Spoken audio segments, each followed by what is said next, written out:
আসলে পুরো ঢাকা জুড়েই উত্তাল। সারা দেশের খবরটা নিশ্চয়ই আর কিছুক্ষণের মধ্যেই জানতে পারবেন আমাদের যারা দর্শকরা রয়েছেন। কিন্তু ঢাকা শহরের যে চিত্র মনির হোসেন তপু রিপোর্টে দেখলেন, ঠিক শরীফুল ইসলাম ভাইয়ের যে রিপোর্টের মাধ্যমে যে বর্বরতার চিত্র দেখলেন, তার বাস্তবতা হচ্ছে ওটা ঢাকা শহরে মানুষ এবং বাংলাদেশের মানুষ প্রতিবাদ জানাচ্ছেন, ক্ষোভ জানাচ্ছেন, ভীষণভাবে নিন্দা জানাচ্ছেন। তারা প্রত্যেকেই আবেগাপ্লুত এবং যে সিচুয়েশনটা তৈরি হয়েছে, একটা ফিলিস্তিনকে যেভাবে নির্মমভাবে বর্বরভাবে হাজার হাজার শিশুকে হত্যা করা হয়েছে, যে নির্মম হত্যাযজ্ঞ চলছে, তার প্রতিবাদে গোটা বাংলাদেশ। আপনি জানেন যে আজকে একটা কর্মসূচি সারা দিনভর চলছিল, নো ওয়ার্ক নো স্কুল। সেই কর্মসূচির ডাক দেওয়া হয়েছিল, বাংলাদেশের স্টুডেন্টরাই সেই ডাক দিয়েছিলেন। আমরা একটু আপনাদের কাছে শুনবো, আপনারা এই কলটা করেছিলেন, রিয়েলিটিটা জানতে চাই আজকে কেমন সারা। দেখুন, the world stop for Gaza until stop genocide, no work no school যে কর্মসূচি আমরা ঘোষণা করেছিলাম, সেই কর্মসূচি স্বতঃস্ফূর্তভাবে সারা দেশের স্কুল কলেজের শিক্ষার্থীরা ক্লাস পরীক্ষা বয়কটের মাধ্যমে সফল করে তুলছে। আপনি দেখেছেন সারা দেশের পাড়া মহল্লা স্কুল কলেজ ক্যাম্পাস বিশ্ববিদ্যালয় ক্যাম্পাসগুলো থেকে বিক্ষোভ মিছিল বের হয়েছে এবং আমরা আগামীকালকের প্রস্তুতি নিচ্ছি। আগামীকাল আমরা রাজু ভাস্কর্যের পাদদেশে বিকাল 3:30 এখানে জড়ো হব এবং এখান থেকে আমরা জমায়েত নিয়ে পররাষ্ট্র মন্ত্রণালয় অধিদপ্তর অভিমুখে 6 দফা দাবিতে পাসপোর্ট অ্যাকসেপ্ট ইসরায়েল কথাটি ফিরিয়ে নিয়ে আসা সহ 6 দফা দাবিতে মার্চ করবো এবং সেখান থেকে আমরা মার্কিন দূতাবাসের অভিমুখেও মার্চ করবো, কারণ মার্কিন দূতাবাসী মূলত এই গণহত্যার প্রধান মদতদাতা। ওকে, উনি বলছিলেন যে ওনাদের আগামীকালকের কর্মসূচি, অর্থাৎ এই কর্মসূচিগুলো এখন চলবে ধারাবাহিকভাবেই। তারা এই প্রতিবাদ জানিয়ে পরিষ্কারভাবে জানিয়ে দিচ্ছেন যে শুধু শিক্ষা প্রতিষ্ঠানই নয়, শিক্ষা প্রতিষ্ঠানের বাইরে গিয়েও এখানে অনেক শ্রেণী পেশার মানুষ এই ঢাকা বিশ্ববিদ্যালয় এলাকায় জড়ো হয়েছেন। এই মুহূর্তে আমরা রয়েছি ঢাকা বিশ্ববিদ্যালয়ের রাজু ভাস্কর্যের পাদদেশে। সেখানে আপনারা দেখছেন যে নানা বয়সী নারী এবং মুরব্বী চাচারা সহ আপনি নানা শিশুরাও এসেছেন, পরিবার পরিজন স্বজন অনেকেই এখানে জড়ো হয়েছেন। ফ্রি ফিলিস্তিন এই স্লোগানে তারা এখানে প্রতিবাদ জানিয়ে যাচ্ছেন। প্রচণ্ড রোদ, প্রখর রোদের মধ্যে দিয়ে তারা এখানে স্লোগান তুলছেন সবাই, এবং সেনাবাহিনীকে পাঠানোর দাবি সহ নানা রকম দাবি তারা করছেন। আসলেই বাংলাদেশের মতো এরকম একটা প্ল্যাটফর্ম থেকে একজন সাধারণ মানুষ, নাগরিক, মুসলিম কিংবা একজন মানুষ হয়ে যে ভূমিকা রাখা যায়, যে নিন্দা জানানো যায়, যে স্টপ করা যায় দেশটাকে বিভিন্নভাবে নিজের জায়গায়, নিজের যে স্থানগুলো রয়েছে, নিজের যে কর্মক্ষেত্রগুলো রয়েছে, সবভাবে নিজের যে ভাষা রয়েছে, সামাজিক যোগাযোগ মাধ্যম রয়েছে, নানাভাবে যে নিজেকে পুরো দেশকে ওই ইসরায়েলের যে বর্বরতা তার বিরুদ্ধে প্রতিবাদ জানানোর যে ভাষা, সেটা নিশ্চয়ই বিশ্ব দরবারে পৌঁছে যাবে এই খবরগুলোর মাধ্যমে। এছাড়াও নানা মাধ্যমে এগুলো চলে যাচ্ছে। গাজায় যে বর্বরতা হচ্ছে তার প্রতিবাদ তারা জানাচ্ছেন, তারা বয়কট করছেন ইসরায়েলের সব পণ্য, তারা প্রতিবাদ জানাচ্ছেন। এবং এই যে উত্তাল ঢাকা শহর, এই চিত্রটা কিন্তু এর আগেও আমরা থেকে দেখেছি।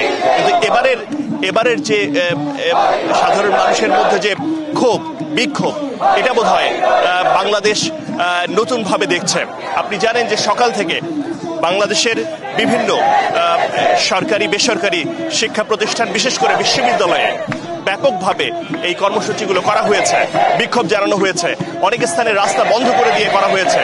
বাংলাদেশের মাটিতে বাংলাদেশের সরকারের অবস্থান কি সেটাও জানার দাবি রয়েছে অনেকের মধ্যেই। এই বাস্তবতায় তারা স্পষ্ট করছেন যে বাংলাদেশের পক্ষ থেকে সুস্পষ্ট অবস্থান জানাতে হবে ইসরায়েলের বিপক্ষে।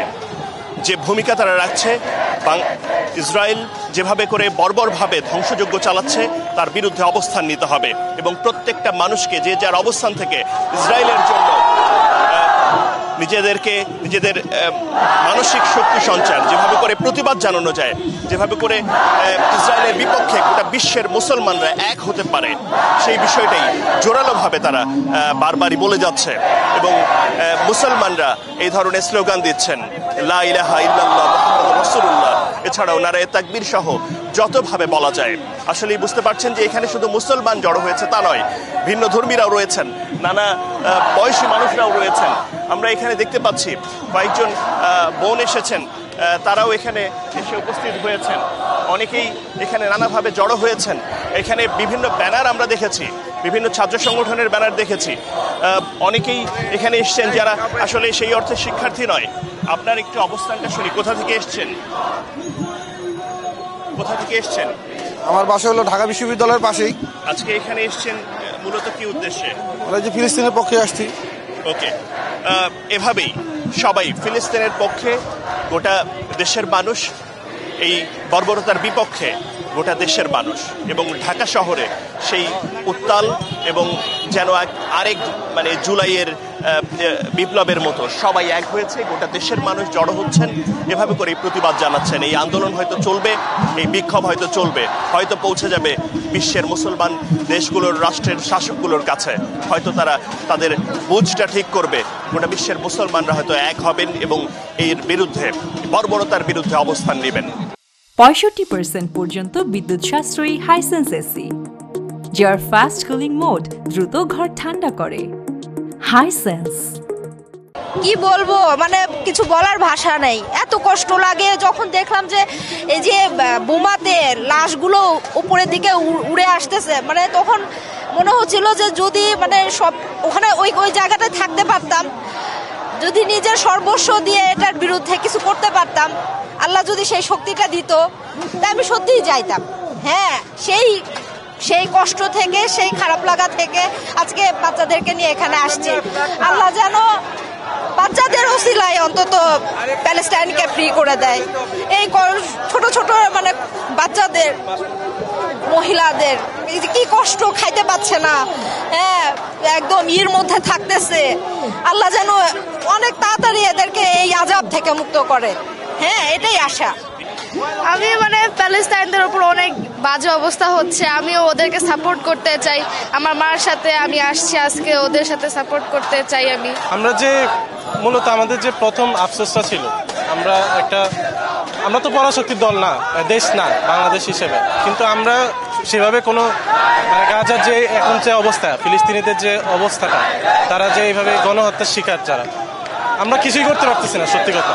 এখন আমরা মূলত এই ছোটখাটো একটা প্রতিবাদের মাধ্যমে আমাদের আওয়াজ তুলে চেষ্টা করতেছি আমরা, মানে যেভাবে পারতেছি আর কি।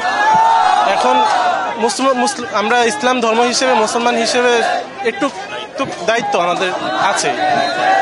ইহুদিদের কালো হাত, আমেরিকার কালো হাত।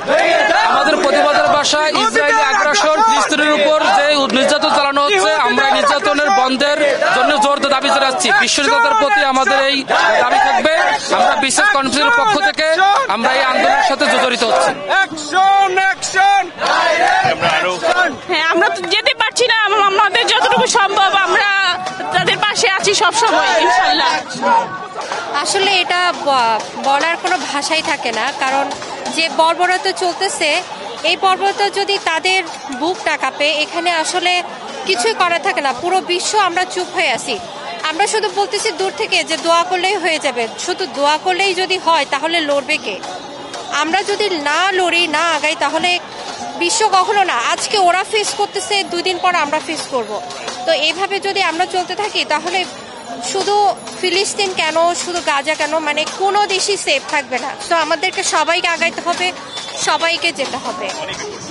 আসলে আমি কাল থেকে অনেকবার ফেসবুকে এগুলা ভিডিও দেখে আমি অনেক চোখের পানি ফেলাইছি, আমার থাকতে পারি নাই। আমি আজকে অনেক চেষ্টা করছি যে আমি ঘরে থেকে বের হব। আমাদের মোহাম্মদপুর থেকে আমি আসছি, মোহাম্মদপুরে কেউ ছিল না বের হওয়ার মতো। তারপর আমি শেষ পর্যন্ত আমি আমার ছেলেকে নিয়ে নিজের উদ্যোগে এখানে চলে আসি। ফেসবুকে যখন এখানে এরকম ইয়েটা দেখি, তারপর আমি নিজেই আমার ছেলেকে নিয়ে এখানে আমি চলে আসি, যে আমি আমার বাচ্চাকে যদি এখন এই সব কিছু না দেখাই বা আমার ইসলাম সম্পর্কে না বুঝাই, তাহলে আমার বাচ্চা ভবিষ্যতে আরও কি শিখবে। এই জন্যই আমি আমার ছেলেকে নিয়ে চলে আসি। আমার কাছে মনে হয় যে যদি ওদের পণ্যগুলো আমরা বয়কট করতে পারি সমস্ত কিছু, তাহলে হয়তোবা ওরা দুর্বল হবে। এছাড়া আর দোয়া করা ছাড়া আমাদের আর কিছু করার নেই, এতটুকুই আসলে। এটা অবশ্যই ধার্মিক তাড়না বলেন, মানবিকতার তাড়না বলেন, যেভাবেই বলেন সবভাবেই আসলে প্যালেস্টাইনকে এর মধ্যে ফেলা যায়। যেভাবে আমরা দেখতেছি যে দিনের পর দিন বোমা হামলা করে নারী, শিশু, নবজাতক থেকে শুরু করে সবাইকে একদম নৃশংসভাবে হত্যা করছে। ইভেন প্যারামেডিকগুলোকে যেভাবে হত্যা করেছে। ওই দিন আমরা দেখেছি যে ড্রোনের মাধ্যমে তাঁবুগুলোতে, যেখানে মানুষ আশ্রয় নিয়েছে, ওদের দালানগুলো, বাসা বাড়ি ভেঙে ফেলার পর যে তাঁবুগুলোতে ওরা আছে, সেখানে ড্রোন দিয়ে ওরা আগুন দিয়ে পুড়ায় ফেলতেছে। মানে এটা একদম অমানবিক একটা আচরণ। ইসরায়েলকে থামানোর জন্য এখন আসলে সময় অনেক আগে এসেছিল। এখন আমাদেরকে যেরকম গ্লোবাল স্ট্রাইক এসেছে একটা দিনে একসাথে সবাই একসাথে সংহতি প্রকাশ করছে, ঠিক সেভাবে মুসলিম বিশ্বকে এক হতে হবে, একসাথে হয়ে একটা নির্দিষ্ট ইয়েতে আসতে হবে যে আসলে এখন আমরা কি করব, আমরা ইসরায়েলকে থামানোর জন্য কি করতে পারি, সেই একটা ডিসিশনে আসতে হবে। যদি এখন মুসলিম বিশ্ব এখনো জাগ্রত না হয় তাহলে ইসরায়েল হয়তো আজকে প্যালেস্টাইনে হামলা করছে, সিরিয়াতে হামলা করতেছে, ইয়েমেনে হামলা করতেছে, কালকে জর্ডানে হামলা করবে, এরপরে আরো সৌদি আরবেও হামলা করতে পারে। ইসরায়েল থেকে যে ক্ষমতার নেশা, সে আস্তে আস্তে দেখা যাবে যে সারা বিশ্বকে সে আস্তে আস্তে ক্ষমতার মধ্যে এনে সব জায়গায় মানে সেই সাহসটা সে পাবে যে সে আরো অন্য কান্ট্রিতে সে হামলা করতেছে। সো অবশ্যই ইসরায়েলকে স্যাংশন দিতে হবে, আন্তর্জাতিকভাবে কোনো না কোনো একটা পদক্ষেপ নিতে হবে, আর মুসলিম বিশ্বকে অবশ্যই যদি জিহাদ করতে হয় তাহলে জিহাদে নামতে হবে।